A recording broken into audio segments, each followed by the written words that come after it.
Salam alaikum wa rahmatullahi wa barakatuh. Bonsoir à tous.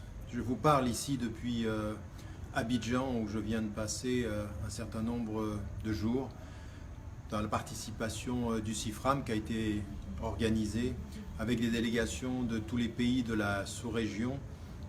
8 pays plus 2 qui sont également pas de la sous-région, la Belgique et la Suisse. Et ça a été une expérience à nouveau extraordinaire avec un certain nombre d'interventions qui ont tourné autour de la communication. Nous avons parlé pendant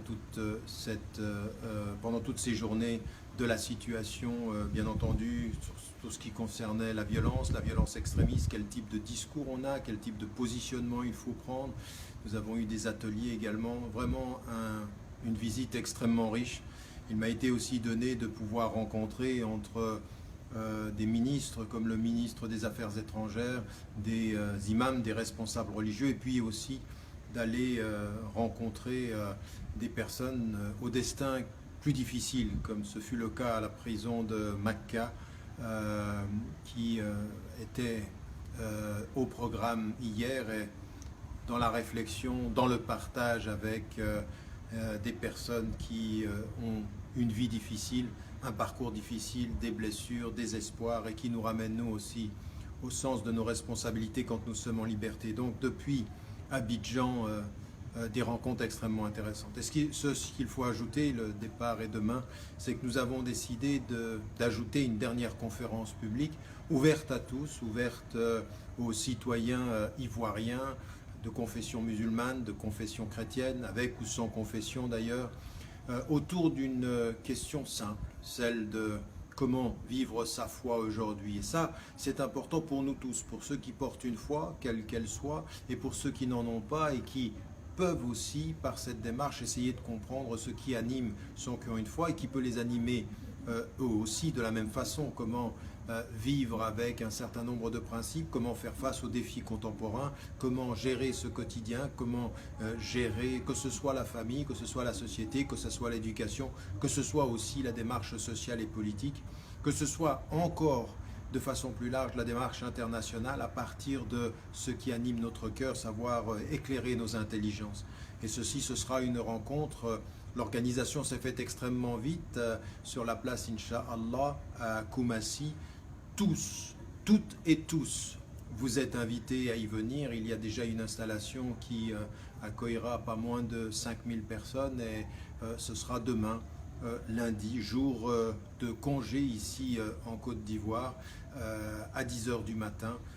En fait, il faut y arriver le mieux à partir de 9h30, mais le début de la conférence est prévu à 10h du matin. C'est une volonté de l'organisation du Cheikh Fofana Boakari qui a voulu, avec tous les imams, mais aussi avec tous ceux qui ont organisé cette visite, de faire en sorte que nous puissions être en contact avec la population plus largement et non pas que ce soit quelque chose qui soit plus privé.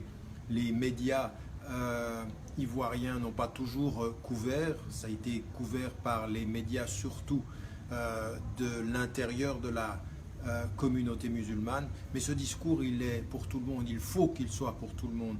Et la Côte d'Ivoire vit aujourd'hui des moments qui sont des moments de réconciliation, de pacification.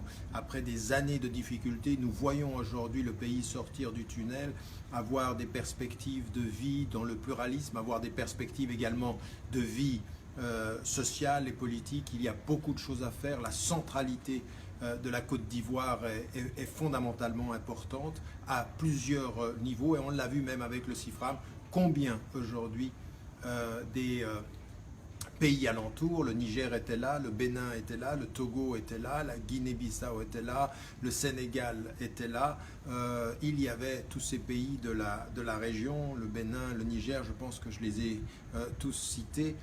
Eh bien, on se rend compte de la centralité de ce travail-là. Donc, une dernière fois, avec mes salutations fraternelles et chaleureuses, une invitation à participer à cette dernière rencontre qui se veut une rencontre ouverte, qui se veut une rencontre populaire, puisque le lieu est un lieu populaire et nous espérons vous y rencontrer, puisque le but aujourd'hui c'est de faire en sorte que cette parole-là, elle touche ceux qu'elle doit animer, c'est-à-dire des femmes et des hommes qui essayent dans leur quotidien de s'ouvrir à l'expérience spirituelle, mais en même temps à ce qu'elle nécessite, à savoir un engagement vis-à-vis de soi, un engagement vis-à-vis des hommes, puisque, je ne cesse de le répéter, qui sert Dieu apprend à servir les hommes, tous les hommes, sans distinction de religion, de couleur, de race ou de statut social.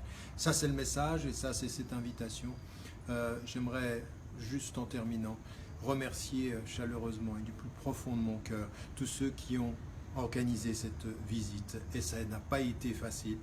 Une visite qui a été sous l'angle du travail avec le séminaire, qui a été aussi sous l'angle de l'engagement social dans les rencontres que j'ai pu faire sur le terrain. Un grand merci à eux tous et au moment de vous quitter, une pensée à ce frère qui fut très très important dans le parcours qui m'a amené en Côte d'Ivoire, le frère Moussa Touré, paix à son âme, qui avec le cher Bokari Fofana, avec Moukoudou Thiam, avec